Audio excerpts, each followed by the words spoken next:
नमस्कार, आपका स्वागत है हमारे चैनल द फार्मा कोर्स 2.0 पे। तो आज की इस वीडियो में हम देखने वाले हैं फार्माकोग्नोसी इस सब्जेक्ट का जो चैप्टर नंबर 1 है उसके बारे में। हम चैप्टर नंबर 1 इस लेक्चर में पढ़ने वाले हैं। तो सबसे पहले चैप्टर नंबर 1 में हमें क्या क्या पढ़ना है वो हम देख लेते हैं। सिलेबस में देख लेते हैं क्या क्या हमें यहाँ पर पढ़ना है। तो जैसे कि आप सिलेबस में देख सकते हैं, जो हमारा चैप्टर नंबर 1 है फार्माकोग्नोसी का, ये चैप्टर नंबर 1 है। इसमें हमें पढ़ना है सबसे पहले डेफिनेशन। फार्माकोग्नोसी की डेफिनेशन क्या होती है ये यहाँ पर हमें देखना है। देन नेक्स्ट हम देखेंगे हिस्ट्री। फार्माकोग्नोसी की जो हिस्ट्री है उसके बारे में हम यहाँ पर पढ़ेंगे। देन नेक्स्ट हम देखेंगे present status and scope of pharmacognosy. जो प्रेजेंट स्टेटस है, अभी की जो स्थिति है फार्माकोग्नोसी की, और फार्माकोग्नोसी के जो स्कोप है उनके बारे में हम यहाँ पर देखने वाले हैं। तो ये सारी चीज़ें हमें चैप्टर नंबर 1 में पढ़नी है, तो वो देखेंगे। तो आइए स्टार्ट करते हैं।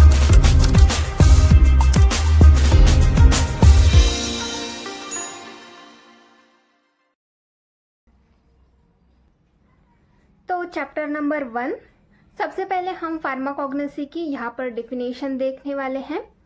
Pharmacognosy is the branch of science which deals with the study of crude drugs from natural source like plant, animal and mineral kingdom. Pharmacognosy ये क्या है? ये साइंस की एक ब्रांच है जहाँ पर हम किससे डील करते हैं? Which deals with the study of crude drugs. जो क्रूड ड्रग्स होते हैं, क्रूड का मीनिंग ही होता है प्योर। तो प्योर ड्रग्स जो होते हैं, जो प्योर फॉर्म में ड्रग्स होते हैं, उनसे ये डील करता है। From natural sources like plant, animal and mineral kingdom. तो जो क्रूड ड्रग्स होते हैं वो हमें नेचुरल सोर्सेज से मिलते हैं। जो भी क्रूड ड्रग्स होते हैं, जो भी प्योर ड्रग्स होते हैं, वो हमें नेचुरल सोर्सेज से मिलते हैं। कौन से सोर्सेज? जैसे कि प्लांट हो गया, एनिमल हो गया, या फिर मिनरल हो गया।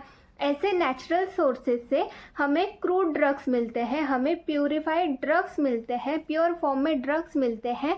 उनकी स्टडी हम फार्माकोग्नोसी में करते हैं। फार्माकोग्नोसी ये क्या है? ये एक साइंस की ब्रांच है जहाँ पर हम क्रूड ड्रग्स के बारे में पढ़ते हैं, जो कि हमें नेचुरल सोर्सेज से मिलते हैं, जैसे कि प्लांट, एनिमल और मिनरल। तो इस तरीके से ये फार्माकोग्नोसी की डेफिनेशन हो गई। देन नेक्स्ट क्या है? The term was first used by German scientist known as Sidler in 1815 in his book Analecta Pharmacognostica। तो ये जो फार्माकोग्नोसी, ये जो टर्म है, ये सबसे पहले किसने यूज की थी? एक जर्मन साइंटिस्ट था जिसका नाम था सिडलर। इसने सबसे पहले फार्माकोग्नोसी ये टर्म यूज की है इन 1815। इस ईयर में सिडलर ने, ये एक जर्मन साइंटिस्ट था, इसने फार्माकोग्नोसी ये टर्म फर्स्ट यूज की है उसके बुक में ये टर्म उसने यूज की थी। कौन सी? एनालेक्टा फार्माकोग्नोस्टिका। एनालेक्टा फार्माकोग्नोस्टिका ये सिडलर की एक बुक है। यहाँ पर इसने 1815 में सबसे पहले फार्माकोग्नोसी ये टर्म यूज किया था। तो इस तरीके से फार्माकोग्नोसी इस वर्ड का ओरिजिन हुआ। इस तरीके से फार्माकोग्नोसी ये वर्ड बना। ये वर्ड किसने यूज किया था? सिडलर ने 1815 में। ये कौन था? एक जर्मन साइंटिस्ट था। आपके एमसीक्यू क्वेश्चन यहाँ से बन सकते हैं, तो आपको ये याद रखना है। The term is derive from 2 Latin word. Pharmacognosy ये जो टर्म है ये 2 लैटिन वर्ड से डिराइव की गई है। कौन कौन से लैटिन वर्ड्स है? सबसे पहला है pharmakon and second one is the gignosko. फार्माकॉन और गिग्नोस्को, इन लैटिन वर्ड्स को मिला के एक टर्म बनी है जिसको हम बोलते हैं फार्माकोग्नोसी। तो फार्माकॉन और गिग्नोस्को ये 2 लैटिन वर्ड्स है, इनसे मिलके ये फार्माकोग्नोसी ये वर्ड बनाया गया है। तो फार्माकॉन का मीनिंग होता है ड्रग। फार्माकॉन का मीनिंग क्या होता है? ड्रग। और गिग्नोस्को का मीनिंग क्या होता है? Means to have knowledge. गिग्नोस्को मतलब नॉलेज होना, किसी चीज का ज्ञान होना, किसी चीज का नॉलेज होना। तो फार्माकोग्नोसी, फार्माकॉन प्लस गिग्नोस्को मतलब ड्रग का नॉलेज होना। और फार्माकोग्नोसी में हम क्या पढ़ते हैं? क्रूड ड्रग्स की स्टडी करते हैं, उसका नॉलेज गेन करते हैं। तो ये फार्माकोग्नोसी का मीनिंग हो गया लैटिन वर्ड्स का, उनके जो लैटिन वर्ड्स है उनका मीनिंग हो गया। फार्माकॉन मतलब ड्रग और गिग्नोस्को मतलब to have knowledge. Then next हम देखेंगे in pharmacognosy A systemic complete study of crude drugs is done by following parameters। तो हमें कुछ पैरामीटर्स दिए हैं, उनके थ्रू फार्माकोग्नोसी की कंप्लीट स्टडी जो है वो की जाती है, जो भी क्रूड ड्रग्स होते हैं। अभी हमें फार्माकोग्नोसी ये सब्जेक्ट पढ़ना है, तो फार्माकोग्नोसी में हम स्टार्टिंग में थोड़ा बहुत इंट्रोडक्शन देखेंगे फार्माकोग्नोसी से रिलेटेड, देन उसके बाद पूरे हमें ड्रग्स ही पढ़ने हैं। फार्माकोग्नोसी में आप सिलेबस देखना, वहां पर आपको बहुत सारे ड्रग्स दिए हैं जो कि क्रूड ड्रग है, जो कि हमें नेचुरल सोर्सेज से मिले हैं। ऐसे ड्रग्स की ही स्टडी हम फार्माकोग्नोसी में करने वाले हैं। तो ये जो फार्माकोग्नोसी की कंप्लीट स्टडी है, ये जो ड्रग्स की क्रूड ड्रग्स की जो कंप्लीट स्टडी है, वो हम कुछ पैरामीटर्स के थ्रू हम करते हैं। पैरामीटर्स को यूज करके, उन पैरामीटर्स को देख के फार्माकोग्नोसी में जो क्रूड ड्रग्स होते हैं उनकी स्टडी करते हैं। तो वो कौन कौन से पैरामीटर्स हैं वो यहाँ पर हमें दिए गए हैं, मतलब हम कौन कौन सी चीजें आगे जाके पढ़ने वाले हैं वो यहाँ पर हमें दी गई है। तो वो पैरामीटर्स देख लेते हैं। सबसे पहला है common name, second one is the biological source, third one is the family, fourth one is the geographical source, fifth one is the cultivation collection, sixth one is the morphological studies, 7th microscopic studies, 8 phytoconstituents, 9 therapeutic use, 10 adulterant, 11 allied drugs। तो यहाँ पर इन सारे parameters को use करके, इन सारे parameters के through हम जो क्रूड ड्रग्स है उसकी कंप्लीट स्टडी करते हैं फार्माकोग्नोसी में।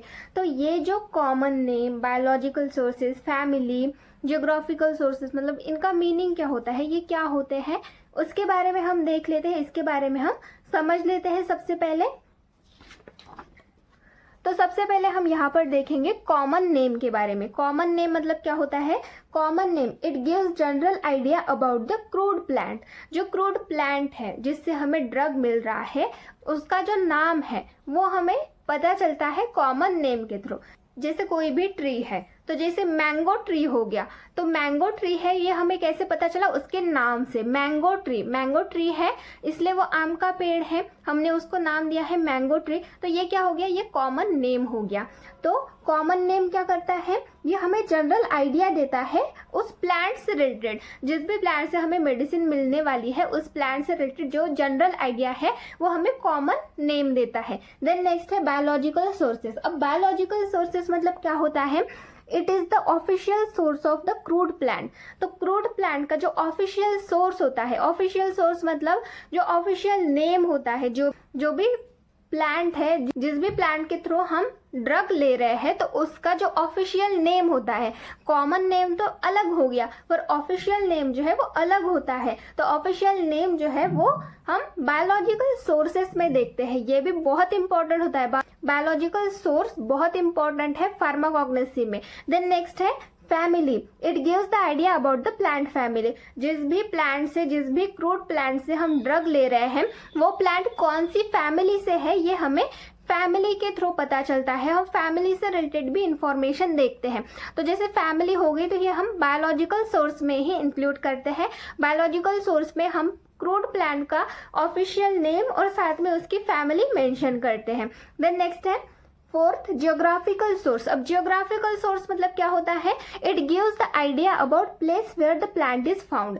अब सारे प्लांट एक जगह पर ही नहीं मिलते, कुछ प्लांट अलग जगह पर मिलते हैं, कुछ प्लांट अलग जगह पर मिलते हैं। उनके इन्वायरमेंट के थ्रू, क्लाइमेट के थ्रू अलग अलग जगह पर अलग अलग तरीके के प्लांट पाए जाते हैं। तो जियोग्राफिकल सोर्स हमें यही आइडिया देता है कि कोई स्पेसिफिक प्लांट है वो कहाँ पर मिलता है। जियोग्राफिकल सोर्स के थ्रू हम ये जान सकते हैं कि जो प्लांट है वो हमें कहाँ पर मिल सकता है। तो ये हो गया geographical source related. Then next है कल्टीवेशन एंड कलेक्शन। अब कल्टीवेशन एंड कलेक्शन मतलब it gives the idea about how any plant should be cultivated and collected. अब कल्टीवेशन एंड कलेक्शन ये भी टर्म हम पढ़ते हैं, तो यहाँ पर हमें आइडिया मिलता है कि जो प्लांट है वो किस तरीके से कल्टीवेट किया जाता है, किस तरीके से उसकी खेती की जाती है, किस तरीके से लगाया जाता है।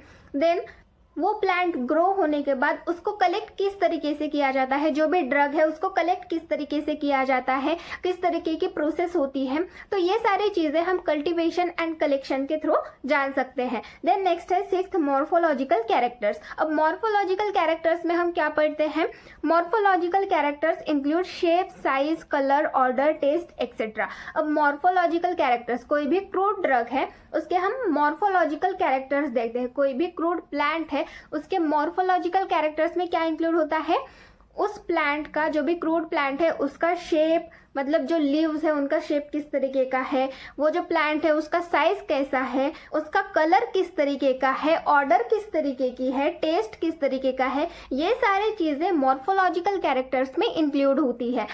देन नेक्स्ट है माइक्रोस्कोपिक कैरेक्टर्स। अब माइक्रोस्कोपिक कैरेक्टर्स के थ्रू हमें क्या पता चलता है, it gives the idea about the histological tissue and cell content present in the particular part of the plant.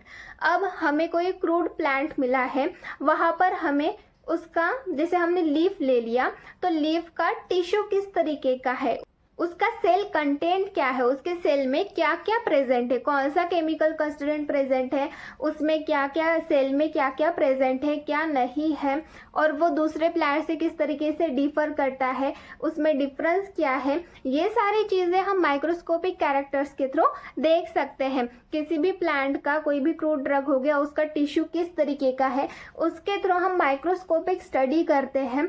Cell content में क्या रहता है, क्या नहीं रहता है, क्या एक्टिव सब्सटेंस प्रेजेंट है, ये सारी चीजें हम माइक्रोस्कोपिक कैरेक्टर्स के थ्रू देखते हैं। देन नेक्स्ट है फाइटो कंस्टिट्यूएंट्स। तो फाइटो कंस्टिट्यूएंट्स मतलब क्या होता है, there are the chemical substance present in the plants. तो फाइटो कंस्टिट्यूएंट्स मतलब जो प्लांट्स होते हैं उनमें अलग अलग तरीके के केमिकल सब्सटेंस प्रेजेंट होते हैं।